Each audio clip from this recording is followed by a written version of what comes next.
My husband and I are in our mid-40s, married over 20 years and have 3 beautiful children, all double digits. I do love my husband, but I don't know if I am physically attracted to him, not because of his looks but of how he lives his life. My husband is a good man, treats me very well and is an amazing father to our children. Physically, he is tall, broad shoulders, no skinny or athletic, but not obese. He is a big guy with a big beard, big arms, big hands, he is built like a linebacker. He can physically intimidate people with just his presence, although he never goes in to intentionally do that. He can control a room and has a very masculine job he excels at. However, the manliness ends there. This is why I may not be attracted to him anymore, if I ever was. He is not handy. It's not that he doesn't try to fix or do things around the house, but he cannot build anything. Anything he does fix never looks or works right. A lot of times we have to hire people to do fix or build things for us. He doesn't drink, he will go out once in a while and have a couple of beers, but he doesn't drink at home. My husband isn't into any manly stuff. He doesn't hunt or fish or do anything with automobiles, and is not big into sports. He has taken the kids fishing and shooting, just so they have the experience, but he does it just for them. He really doesn't have any hobbies. I begged him to take one up, so he started building Lego sets. He's in his 40s. He loves going to movies, he likes cooking, I never have to cook when he is home, and he does a lot of the house cleaning. I will give him this, he doesn't play video games or board games, unless family time, or do anime or any of that. He is not controlling in bed, sex is okay, but I want him to take charge. I won't say anything about this to him. I wouldn't know where to start. Love him. It's not that I want him to be a drunk or macho aggressive jerk, but sometimes I just want a man to take charge and fix things and be a man. This is bad, I know. I feel bad saying it, just needed to say it. Update 1. I received a lot of hate for my thoughts and feelings. I realized when I wrote them and read comments about them that they come off as mean and cruel. I have no right to feel this way. The problem is that I do feel this way. I don't know how to change it. I thought about it for a few days and finally needed to take action because it was weighing on me so bad. I received some messages from people telling me to have a conversation with my husband. I decided to. I thought for quite a while about what I would say, how I would say it, and tried to think of questions or statements he would have that I thought about responses to. Last night we had the talk. Kids were at work and friends' houses. We were sitting outside enjoying the fresh evening air. I brought it up. In short, nothing went as expected and I am as confused about my marriage than I ever was. I began by telling him that I love him. I love he is a great father in person. However, there were some feelings I could not shake and there were some changes from him that I needed. I talked about his hobbies, changing it up a bit. Working on our bedroom, what I wanted out of it. I explained in the most sensitive way that I could about how I feel about his personality and overall measure as a man. I did not use those exact words, I was more gentle. However, in order to move forward with our marriage, I felt I needed to be honest. I did tell him that I wanted honesty from him as well and wanted him to tell me what I could do to be a better wife. I know I cannot ask him to change without having some myself. I never expected his reaction. He literally just stared at me. Said nothing. Emotionless reaction. No anger, sadness, acceptance, nothing. Just stared. I said everything I wanted to say. I was looking for response. I got none. After sitting in silence for a while, waiting for some reaction or words, I just yelled at him to say something. At least tell me what I need to work on. The only thing he said to me last night is, I knew who you were when I married you, I am not going to ask you to change anything. That's it. We sat in silence for at least an hour after that. Our oldest then came home from work and he went to talk to him for a while, not about our conversation, but how work went and stuff. My husband did not sleep in bed last night, he slept on the basement couch. I don't know what to do. I don't know how to feel. I do feel better about telling him how I felt, but not as great as I thought. I really do not know how to feel. Maybe that's a sign my marriage is over? I can't feel anything about it? I should be happy I said it, sad he won't talk to me, angry for no response, but I have nothing. I guess I'll give it some time for both of us to process. Update 2. My last update I laid out what happened about talking to my husband. He spent that night and last night on the couch downstairs sleeping. We haven't talked about our conversation. He has talked to me, but not about that, and the talks we have are short. We have had our kids around all weekend, so I never have gotten the opportunity to sit down with him, and with him sleeping downstairs, I figured to just give him some space. I don't know how to proceed. I have talked with a co-worker about this, just to get advice since I needed someone in my life to talk to. He advised me to give it a bit of time to let my husband talk to me, but if there's no change offered by him then it may be time to tell him that we need to separate. I don't want to do that, but it may come to that. I want him to see where I'm coming from and I want him to tell me what I can do to change. That is where we are at. No real big update, but I will give him until the end of the week. If he doesn't initiate anything, I will. Edit. Okay, I had to edit this post because there have been some comments about my coworker. I had these feelings about my husband before I talked with my coworker. We are not having an affair, we are not doing anything inappropriate. He is giving me some guidance because he is a man and I figured he could help. Nothing more than that. Also, please stop calling me a poss because I have these feelings and am trying to navigate them with my husband. I cannot help my feelings any more than you can help yours.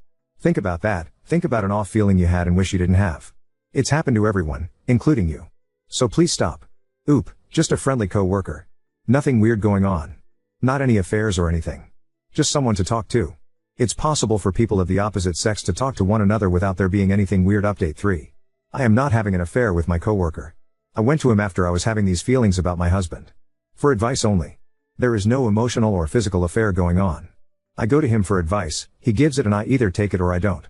He is not pushing me to do anything, it's just his advice. I literally have no other friends or family in this area or I would have gone to them. Also, these are my feelings about my husband. I have tried very hard not to feel this way, but can't stop. I don't know how many of the angels and pure people on this app are able to control their feelings so well, but you obviously are better than I am. None of you have ever had feelings you couldn't shake or feel bad about? If you say you have, you are a liar. I posted on my feelings because I am genuinely confused/scared and don't know what to do. I feel that you guys just bash but provide no answers. There have been some of you that have been beautiful and helpful, send me DMs, and I thank you for that. The rest of you in the comments, think before you post. If you don't want to provide sound advice, please just move on. Update 4. What happens between my husband and I will remain between us. This was the stupidest decision, posting on here and then continuing to post on here. I am not cheating on my husband. It's a co-worker. We have talked a few times about it. We only have texted a couple of times. We don't talk about feelings for one another. Just someone I asked for a little guidance from and he was nice enough to give it. Yes, my husband is a good man. No, I am not a piece of crap for having the feelings I do. I stand by talking to him about my feelings, because that is what people do in a marriage. If my marriage is over because he cannot accept what I have to say or change the small things I want him to change, then so be it. But I am done posting. Thank you to the people of Reddit for absolutely nothing. Op, I need advice. Op, nah, fuck that, I'm going to go insult my husband. Op, wah, no one gave me advice, so now I'm going to tank my marriage and blame my husband and Reddit today, not on purpose. I cried in front of my wife. I am not much of a crier, not in private or with someone. In fact, in the 23 years, 20 married, my wife and I have been together, she has only seen me cry 3 times, the death of her father, the death of our daughter, and one wacky time I was loaded up on some funky stuff in the hospital. Why did I cry? No GD clue. Had some stuff pent up in me for a while, I guess. We were just laying in bed talking, I just started crying, couldn't stop it, then I let out a couple of things that were on my mind. She just held me for a bit. Then it was done. Conflicted on it. I really am. I feel better than I have in a while, but I also feel like a pussy. I feel like I will now be less in her eyes because of it. She never did, nor will she ever tell me that, but it's how I feel. While it feels good, I don't want it to happen again. I need to find an outlet to handle stuff before I turn into a crying, whiny sack of crap. That's what I got. Edit, I think I may have not communicated well enough in my post and there may be a misunderstanding for some of you. I know it's okay for people to cry, I am only stating that even though I know that, I feel like I shouldn't have done it. Feels good to let stuff out, not so good thinking back. My feelings and logic are conflicted on this. Edit 2, wow, what a reaction. A lot of people read, commented and messaged on this post. Thank you all. I just want to add a couple of things. Why did I make the post? I think mostly validation for what I felt and looking for ways not to do it again. Whether it's okay or not, really hoping a way could be found to release whatever is pent up inside of me a different way. I have never been told to not cry. No one has ever said those words, at least that I remember. So I don't know where it comes from. Many have commented on my amazingly beautiful wife. I appreciate all the comments because she is amazing and I love her. We have been through everything a couple can have gone through. Whether it is the loss of a child, financial problems, loss of family members, medical issues, and we have gotten through the decades together without a raised voice, raise hand, name calling, separations, or any of the other problems I read about in other relationships on this platform. I love her now as much as we first met. In fact, one of the reasons I was so conflicted about this issue is because it came at a time I didn't think it ever would. We were lying together because we had just had sex. Doing our post-coitus cuddle thing. I did not cry during sex, did not cry about sex, it was about 5 minutes or so after, while we were talking. Which conflicted me a little bit more maybe. I am in my mid-40s. I've seen my wife cry once in a decade. She's seen me cry probably at least once per month lol. I posted a few days ago about crying in front of my wife. You can see it in my history. Anyway, many recommended therapy, I thought about it and went. I was able to use our employer-sponsored employee assistance program and get in right away. Anyway, never had done therapy. Plan to go in and lay it all out. Everything about my marriage, my work, all of my thoughts. I have a good marriage, but like most after 20 years, I look back on some times with resentment and mild disappointment. I thought I had a lot pent up in me and was going to let it all out. I went with the plan I wasn't going to let the therapist talk. I was just going to let it out. Do it once, then be done and never need it again. Never get pent up and cry again. Wasn't gonna let the therapist talk. I was going to take control. I was lucky, met with someone with decades in the mental health business. Cut through my stuff really quick, cut me off when I needed it and asked some good questions. I reflected on his questions and spoke honestly. The more I talked, the more I realized I have nothing to talk about. Nothing. My marriage? My wife and I have been together for a long time, a couple of dead bedroom time periods where I was rejected and I built up minor resentment. But that's not now. We are healthy and doing it a few times a week. I have no resentment. Had already worked through it. It made me realize I was wrong and stupid to resent over nothing and promise myself to stop. Yes, we have had medical issues we have overcome together, loss of a child, none of those things came up and it made me realize just talking about it that it was so unnecessary to build resentment over being rejected for sex. Talk about the job, been doing it over 20 years now. Moved up the ladder. Making money and feeling good about where I am at. There have been some decisions made by those above me that I have considered irrational and unnecessary, but as I was talking about it, I felt stupid bringing it up because it was so trivial and there's nothing I can do about decisions made by those above me. I guess at the end of the day, I realized talking about it made me realize quickly that my problems are so small and inconsequential that I shouldn't let it build inside of me. In that aspect, therapy helped, the one session I did. But I don't think I need it anymore. I truly believe my stuff was out there. I am a happy guy in a happy place. Some of you will have a problem with me saying this and that's fine. Your path is yours and mine is mine. I have no problems with therapy, but I don't feel it's for me. I will never knock another for doing it. My wife, of a couple of decades, posted on here and other places about me not being manly enough. I had not seen it because I was not scrolling through this or other subreddits at the time. In fact, I joined this subreddit just for this. My wife knows I'm posting now. I had a friend send me one of the posts because he thought it was funny and it reminded him of me. Turns out it was me. She admitted it, didn't hide it. No reason to hide it. I'm not even mad about the post because everything she said in the post is true. From what I am like to what she said to me. I guess I am just posting this for a couple of reasons. First, she is getting way too much hate. Not that she doesn't deserve some, but it's going too far. It's her fault for posting and continuing to read comments and DMs. Second, I guess I wanted to post because she posted. I figured it kinda evened us out a little. My wife and I are married yet and living together. We are having a rough patch, like all married couples do. She hurt me. I think we will get over this hump. A lot of things were said on both sides and we just have to navigate those words right now. There is no coworker anymore. This will be the only time I post. I will not comment. I will not attach her posts, you can still find them if you are sleuthy enough. I am not getting into our conversations and her feelings are mine. She will not be posting or responding anymore. We have made this decision together. Update 5. What a month. I really thought about not posting because I got so beat up about being a fake in my other posts. This is my second post about an update, but I took the first one down right away. I was even banned from a subreddit over it. Rest assured this is not fake. My wife up and dumped her account and refuses to go back in here from the hate she got and the cries of everything being fake. This is real. My wife and I are taking a small break for the time being. A separation, sure, but we will continue to work with each other in the relationship with the goal of getting back together. This happened a couple days ago. She is living with family, kids are okay. Everyone is communicating well. Time is needed for everyone. There has been really heavy conversations over the last week. There has been no yelling or abuse or anything like that. There is no infidelity. This is a rough patch we must face and try to overcome. I hope we can overcome. I love her. I know she loves me. We have been together forever. I cannot imagine not spending the next 40 with her. We have been through so much. This month has been the most emotionally demanding time of our lives. Yes, there is therapy. No, there is no cheating. So much has happened so fast. I hope my next update will be one from happiness. Thanks for everyone's comments and DMs. I appreciate it. To all of you who call us fake, I get it, I appreciate you too. Relevant comments, bitter_animator 2514 I hope you're doing okay. Oop, I'm in a holding pattern. Don't know how else to put it. Person 1234 man in her post she states that she has no friends or family in the area, so what family is she staying with? Is she commuting to therapy? Oop, she's got cousins she is staying with.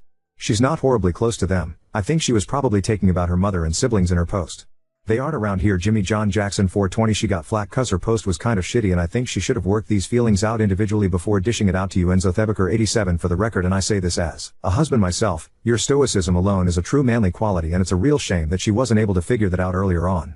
Inside_initiative 810 how did this escalate into separation? Are you guys not in marriage counseling? If not, then why? Dude, if this is real, you both need help and she's not getting it from the best people. Go seek a professional. Oop, dude, I literally put in there that we were in therapy. Did you not read it? Inside_initiative 810 all you wrote on the subject was yes, there is therapy, which is vague considering it could mean either IC or MC. I asked because it wasn't clear. Oop, we are seeing a marriage counselor. Jessie_monster, is she in solo therapy? She didn't seem happy, completely separate from your relationship issues. Now story 2. Ida, for refusing to lie about my job to impress my girlfriend's parents. I, 28M, have been dating my girlfriend, Sarah, 26F, for about a year, and things have been going great between us. However, recently Sarah asked me to do something that's made me very uncomfortable. We're planning to meet her parents for the first time next week, and she asked me to lie about my job. I'm a graphic designer and I love what I do. It's a fulfilling career that allows me to be creative and work on a variety of interesting projects. But Sarah thinks that her parents will look down on my job because it's not as high paying or prestigious as some other professions. Sarah comes from a family of professionals. Her father is a lawyer and her mother is a doctor. She's worried that they won't take me seriously or approve of our relationship if they know what I really do. So, she asked me to tell them that I'm a lawyer. She even went as far as to coach me on some legal jargon and gave me a brief background story to go along with the lie. I refused because I don't want to start our relationship with her parents based on a lie. I told her that if they can't accept me for who I am, then it's better they know the true th now rather than later. Sarah got really upset and said that I was being stubborn and unreasonable. She thinks that I'm making this a bigger deal than it needs to be and that I'm not understanding how important her parents' approval is to her. She's been distant and cold since our argument, and it's making me question whether I'm in the wrong here. On one hand, I understand that she wants her parents to like me and support our relationship. But on the other hand, I feel like asking me to lie about something as fundamental as my job is crossing a line. It's not just a white lie, it's a significant part of who I am and what I do. So, Ida, for refusing to lie about my job to impress my girlfriend's parents? Edit 1. Reading all these comments is making me second guess everything, and it sucks. She's still my girlfriend, and I still love her, but now I'm starting to wonder if she really loves me back. This whole situation is making me feel really confused. I didn't even think it was that big of a deal before hearing what everyone has to say. Earlier, my only concern was the lying. Now, after seeing around 500 people here saying things like she doesn't respect me, she's embarrassed and ashamed of me, she's a serial liar, she's insane, a fraud, manipulative, and deceitful, it feels like it goes much deeper than it looks. I'm going to have a talk with her this evening. I still don't know how to approach this because she's already on edge, a bit hurt and distant, and I don't want to say something that will make this worse. Even after all this, I still love her and, unlike what everyone is saying here, I won't just dump her after a year of a relationship without trying to talk it out first. I'll update about that later. It's been a good year together, and I owe it to both of us to at least try to figure this out. Edit 2. For everyone wondering why I haven't met her parents and it's been a year since we are together and questioning why they didn't ask about me earlier, the thing is Sarah is in low contact with her family and they are not very close. They don't even know where she lives, just the city and the state. For those asking what she does, she has a job in marketing and makes half of what I make. Ironically, her parents don't have a problem with that since they are more traditional and old school. They believe it's a man's duty to get a house, pay for children, etc. Let me add that Sarah doesn't share the same thinking. Her being LC with her family is one of the reasons she says they won't find out and I should just lie to them. Oop, yeah, you're right. It does seem like a risky move, especially with her dad being lawyer himself. She's been pretty insistent on the whole lawyer or doctor thing. At first she was insistent on me being a doctor, but then she started going on about how I couldn't pull off being a doctor when I didn't even want to be involved in the first place. She didn't bother asking me, she just kept going on about how doctors need to know so much medical jargon, and her parents would ask about specialties and residency programs. Then she started listing off specific medical procedures like I'd need to be ready to talk shop. After that she settled on lawyer because she said her mom's a doctor and would probably ask me medical stuff, being all clever and stuff. Then she decided lawyer was the safer bet because her dad, while a lawyer, isn't as nosy. But honestly, I can't prep for every possible legal question either. It's like she thinks I can just wing being a lawyer in front of actual lawyers. Update 1. So, I finally confronted Sarah about everything, and it did not go well. I told her I felt she was embarrassed of me and ashamed of my job. She went absolutely ballistic, asking me who the hell was filling my head with this garbage. I couldn't tell her I posted about it on Reddit, so I said a friend made me realize it. She went even crazier, saying I betrayed her trust by sharing personal stuff with friends. I can only imagine how she'll react when she finds out 312k people viewed it on Reddit. She insisted I was being an asshole and that if I wanted to meet her parents, I had to go along with her story. I refused, saying I wouldn't lie to them and was fine with not meeting them at all. I told her she didn't respect me or what I do and was ashamed of me. I even said if she wanted to be like this, maybe I didn't want to be with her anymore. She started crying, calling me selfish and saying I didn't know anything. Then she dropped a bombshell. She told me the reason she's in low contact with her parents is because they're extremely controlling and manipulative. They have sky-high expectations, and even after she became an adult, they would threaten to stop paying for her college if she didn't obey them. Once she got her degree, she moved away, which pissed them off, and they cut her off and took her trust fund. She's an only child, and her only chance of getting back in their good graces and getting her inheritance is to win them over. She told me that her parents would rather get buried with all their money than give it to her if she didn't win their approval. Sarah even admitted she was going to lie about her job and my background too. She said her parents would think I'm a gold digger if they knew I wasn't rich and would never give her any money. She revealed she was going to lie about me coming from an old money family that they couldn't trace back. Lying about my job wasn't enough. She said she had to lie about my background too because the job just ticked one box, and me being from an old money family was just as important. She said she didn't tell me this earlier because she thought I'd break up with her over this and she hoped she'd be able to convince me without revealing everything. At this point, I didn't know what to say. After reading all these comments on Reddit, I wasn't even sure if what she was saying was true anymore. I told her I didn't care about the inheritance. If she and her parents can't accept me for who I am, then maybe this isn't right for me. She started crying again, calling me a selfish bastard and saying she did all this for me and our future together. She envisioned a happy family, a home, children, and everything. I was really shaken, mad, and hurt, so I packed a few pairs of clothes and moved out to stay at a friend's place. Now I have no idea what to do next. Exactly. Also, I've Googled her father and figured out that not only is her father a ruthless criminal defense attorney, but her family is also some sort of old money dynasty. I was blown away by the idea that she was going to make me mess with people like that by lying to them. Honestly, if I had agreed to do it, it would have been like a death wish.